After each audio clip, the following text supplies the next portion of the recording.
Adieu l'espoir de se rapprocher de Telefonica au classement général. Hier, Groupama a cassé son mât alors qu'il avait pris la tête de la flotte. L'équipage sain et sauf a pris la décision de suspendre la course, le temps de mettre en place un gréement de fortune. J'étais à la barre lorsque le mât est tombé, même pas dans une vague.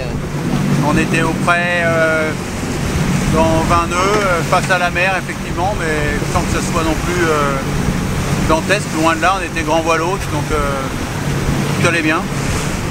J'ai entendu une grosse déflagration et puis j'ai bien vu que le mât il se pliait en deux au-dessus de moi. J'ai pas pu voir d'où ça venait parce que je regardais plus les traves à ce moment-là. Et puis un crack dont je me souviendrai longtemps, c'est assez traumatisant, le crack du carbone. Et là d'un seul coup le mât s'est effondré sur l'arrière. Et puis voilà quoi, mât plié en deux, cassé au-dessus en dessous du premier étage du bar de flèche. Voilà, très, très étonnant, on ne pensait pas qu'un problème pouvait venir de là.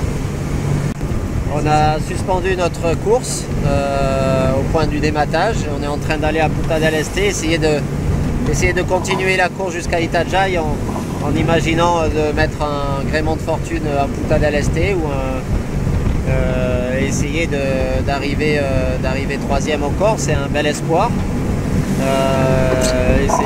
C'est 20 points à prendre et donc on essaye de s'accrocher à cet espoir-là et on va tout faire pour. Avec le short team qui va nous rejoindre à Punta del Este et trouver le moyen de faire ce gréement de fortune. Groupama espère donc finir la course. Il joue la 3e place avec Camper, toujours en escale technique au Chili. La menace du retour d'Abu Dhabi est tombée hier aussi. L'équipage a décidé d'arrêter la course. Leur bateau sera acheminé par cargo jusqu'à Itajaí.